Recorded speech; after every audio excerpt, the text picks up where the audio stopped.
recording? Yeah, it's Perfect. recording. Okay, so I know you did this a lot, but can you again tell us about your biggest failure while starting up a business and what you learned from that? There are various types of failures. You know, failure doesn't mean business going bust. You know, I personally never had a business going bust, but there are failures in the sense that you know, things don't work out the way you expect. So that's a failure, right? So you expect things to go in a certain way and they don't. I would say that one of the more interesting ones was with a company called Skinkers, where we had built a successful business building marketing communication software. So we essentially built apps for the computer that companies could push messages to. And probably the most popular one was the BBC News ticker that you could install on your desktop so you can see all the headlines. And we were doing very well with that, and but the business was not growing fast enough. So we decided to fundraise, and with the money that we raised, we tried to convert the platform to be more enterprise focused. So the problem was that the deals we were doing, they were quite small, you know, in the sort of 20, 30, 40, 50,000 pounds range. And so in order to build the revenue to the level we wanted, it was very hard. So we reached around £2 million per year revenue, which was pretty good, but we wanted a business that did at least 20 or 100. And we realized that this kind of solution could be deployed within companies and to be used with the communication with employees. And the business model for enterprise software is more interesting because generally these guys, you know, banks or big enterprises, they buy software on a per seat basis. So they pay for the number of employees they have. So if you buy, for example, Outlook for your bank and you have 10,000 employees, you pay a lot of money, right? You pay millions of pounds. So we realized that the technology was very suitable for that kind of environment, but it was not built to be deployed within an enterprise. So we raised money and we started hiring people that had a background in enterprise software. And we decided to essentially rewrite the software to be enterprise grade so that we could sell it to banks. Now that was a mistake because we essentially completely transformed the nature of the business. While the idea in essence was the same, because the purpose of the technology was to push communication to people, so in essence was exactly the same, the implementation in a bank or in a big enterprise was so different from what you would do on the web that you essentially needed a completely different set of skills within the company. At every level, from account management, sales, the technology itself had to be written with programming languages that were suitable for enterprise-grade technology you wouldn't use for the web. This is talking about 2006, which was a bit earlier than today. So we spent almost 2 years rewriting the entire platform. And we did a good job. You know, we had to staff up the company quite a lot. We grew the company from 25 people to 100 people. So we're doing really well. We had a lot of potential customers because the product was not ready. So we prepared the pipeline of customers. We were almost ready to sell the first licenses. And then a bit of bad luck, quite a lot of bad luck happened, which was that we had focused on the financial services market for this product. And we had a lot of prospective clients within all the banks. But then October 2008 happened, which was when Lehman went bust. And the whole world went in sort of spiraled in collapse downwards, and especially financial services institutions cut all their budgets, especially for new technology. So the failure there was you know, two things probably. One is that we should have not probably tried to do that because it was like, you know, I used to say to my friends, it was like changing sex. You know, it was as radical as changing your sex. I'm like, completely, it isn't, you know, you really have to change everything about the company. And in that sense, it was a mistake because we had to change the nature of the company. And I don't think you should do that. You know, you should be true to the nature of what you set out to do. The second failure was out of our hands, which was you know, a lesson more than a failure, that you do not control the external market and the environment. And if the environment turns against you, you know, it's bad luck and you can't do anything. The learning was fantastic though, because we learned a lot in terms of the change of sex, because we had to really learn how to repurpose a company to do something else.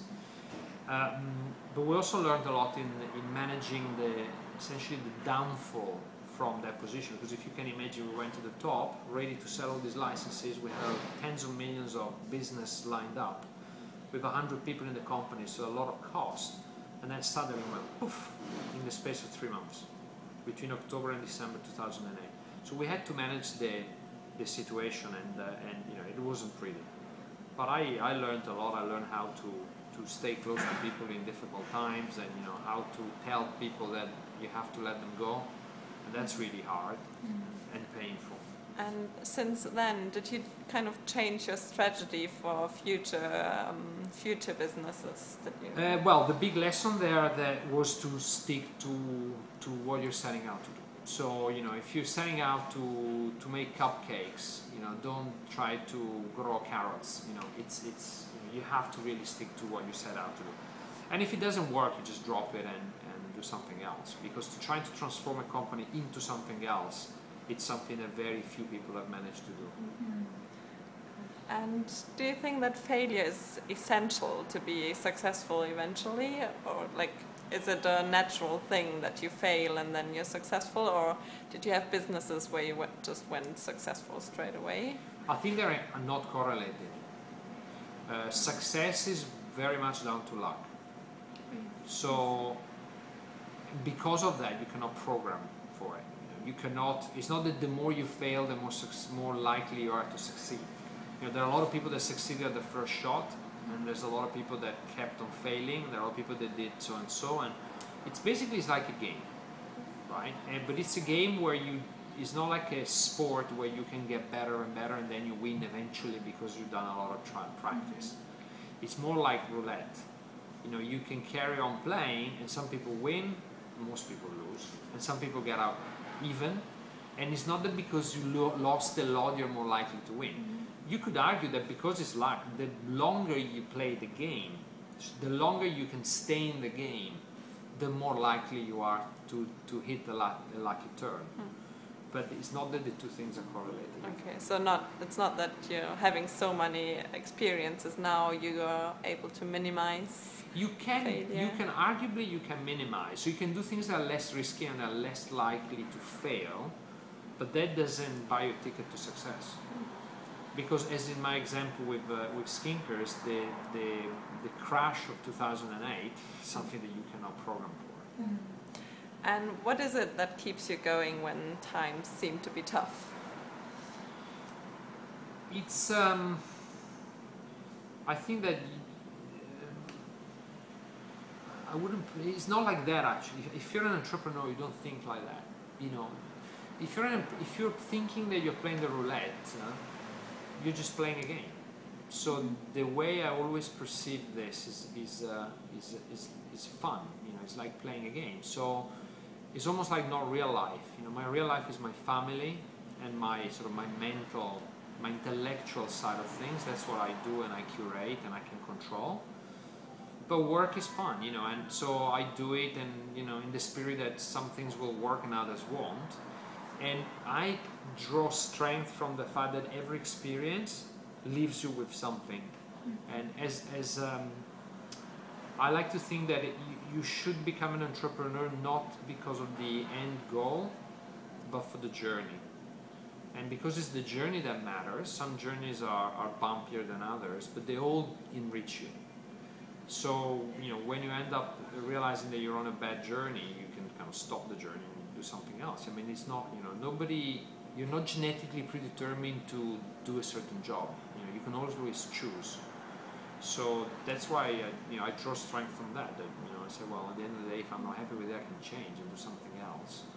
And until I'm healthy and I have my family and my friends, you know, everything else can be fixed. So would you have like advice for, especially for young entrepreneurs, what to keep in mind so because I think especially a lot of young people are afraid that if their business gonna fail, you know, that's it. And but how can it be it?